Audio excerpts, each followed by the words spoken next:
Now, Liam Rosenior was asked if we should expect any movement in and out of Chelsea this month. This is what he said. If we do, it needs to be the right player. We need to be patient. I want to assess this group. It's really, really important to me. I like to give the players I work with a chance to show good surprises. We still have time. I'm in constant communication with the sporting directors and the ownership about potential transfers that are good for us, both in coming in and coming out. But I said to them when I first came in, I want to look at this group. I want to assess this group because you get good surprises, and if something is right for us in any position that's going to help the team and the club, we'll look at it.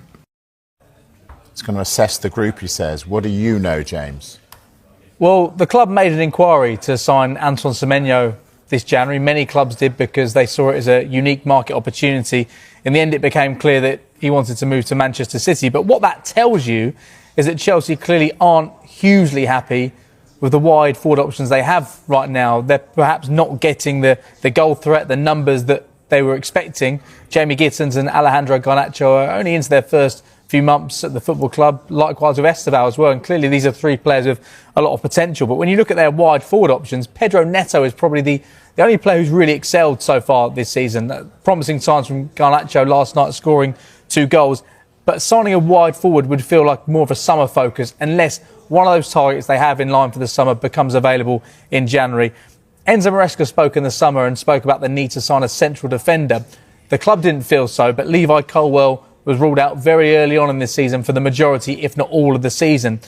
Enzomarescachels's wish was not granted, so clearly there's going to be conversations ongoing right now looking at those defensive options that the club have, because again, Dean Howson was a player they tried to sign in the summer, eventually went to Real Madrid. That could be an area of the pitch they look to strengthen in.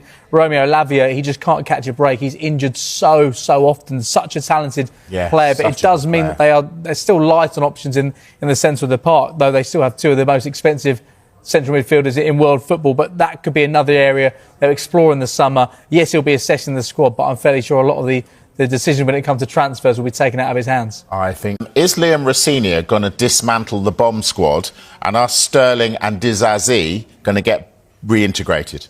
I think it's very unlikely, but he was asked about the pair in his press conference yesterday, and he said he'll have conversations with both Raheem Sterling and Axel Disasi. He says that Raheem Sterling's had an outstanding career. He's got huge respect for him, and he said that Disasi is a player that he's really, really liked for a long time. So there may be some Chelsea fans who think, oh, they may be reintegrated.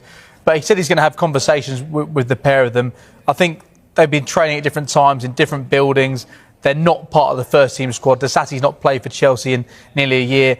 It's been 18 months since Raheem Sterling last wore a Chelsea shirt. I think it's unlikely both players are going to be reintegrated. I think it was a case of Rosenior being quite polite around the situation, because I think it will be made fairly clear to him that they're players that aren't available for selection. The club will continue to explore exit routes for them, but as far as the players are concerned... Maresca decision? It felt like a club decision at the time. Okay. It felt like Maresca was given the players that he was able to select from, because Raheem Sterling was initially part of the first team picture when Maresca came in, but was very swiftly moved into this bomb squad and out of the first team picture. They're clearly not players that the management structure feel are part of the future, but they are on very significant contracts still, and they spent a huge amount of money bringing both Sterling and Disasi to the football club.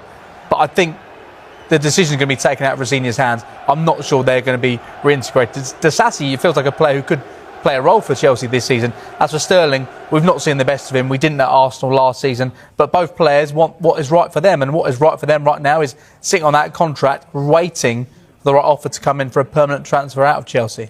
To life at Stamford Bridge for Liam Rosenior, and this weekend he takes charge of his 3rd game, all in different competitions. His first Premier League match as boss is against Brentford at Stamford Bridge. The biggest surprise is I felt how at home, how welcomed I've been. It's honestly the staff, everybody involved in the club here at the training ground, at the stadium last night, the players as well. They've made my life very easy. They're a great group to walk into. I think a lot of the messages I've given to the players, they've taken on board. It's a disappointing result. I'm disappointed to lose the goals in the manner we did, but a lot of really, really encouraging signs as well. And I just want to keep that going. So overall, the surprise is that there haven't really been any surprises. And for them to sing my name, they need to enjoy what they see on the pitch. They need to see us attack games. They need to see us run, but most importantly, they need to see us get results. So in order for that to continue, we need to perform on the pitch, and that's what my focus is on. and hopefully I can develop a really, really good relationship with them, not for what I say here, but for what they see on the pitch. I think the past is the past. I said that to the players when I first came in. I can only affect the now. If I affect the now, I affect the future. So for me, I'm not focused on anything that's happened in the past. I want us to be front-footed. I want us to be high tempo, especially in the beginning of the game, and take the game to the opposition so they know it's a difficult game to come to Stamford Bridge. And actually, I want to play so we get the crowd on our side. They're all things that we'll talk about in the next couple of days. But the most important thing is that we do the basics really, really well. You know, we win, again, I keep going back to the basics, win duels, defend set plays well. That's something we have to improve. Even from last night, all 3 goals, one's from a corner, one's from a throw-in, one's from a free kick. We need to switch on a little bit more in those moments, and if we do, with the talent we have and with the players we have and the team, we have a good chance of winning the game. Asma, you reminded me in the break, a player you know. You had a bit of time together at Ipswich under Roy Keane. I think he was in his mid-20s at the time. But if I'd said to you then, this guy's going to go on and manage in the Premier League, would you have said, yeah, I can see that? I can definitely see that. I mean, he was a great teammate, someone you saw at that time is very, very switched on, very smart, knows a lot about the game. Obviously, the game runs deep into his family. So, of course, I wouldn't have been surprised if you said to me he's going to be a Premier League manager in the future. Obviously, and he's done great. He's done great. I mean, his development, the way he's been in coaching and management now, he deserves this opportunity. Only 2 games in, and the football world doesn't hang around, so we're starting to make judgments already. How do you think he's doing? Yeah, I think he's doing okay. I think he's been thrown in literally at the deep end. One of the busiest periods of the season. I think the challenge for him is, how do you get that message across to the players? How do you get your principles, the behaviors you want your team to have in a period where you have games every 3 or 4 days? You don't have a lot of time on the training pitch. So I guess you probably do it through video sessions, through conversations with players, and try and embed those little behaviors and habits into them as best as you can. So I think it's a big, big challenge for him. And of course, a club that has a lot of expectations, has some great players, and a club that where you need to win most games. Yeah, the size of the club, the expectations, the culture. The profile of managers they usually go for. So were you surprised when they went for Liam?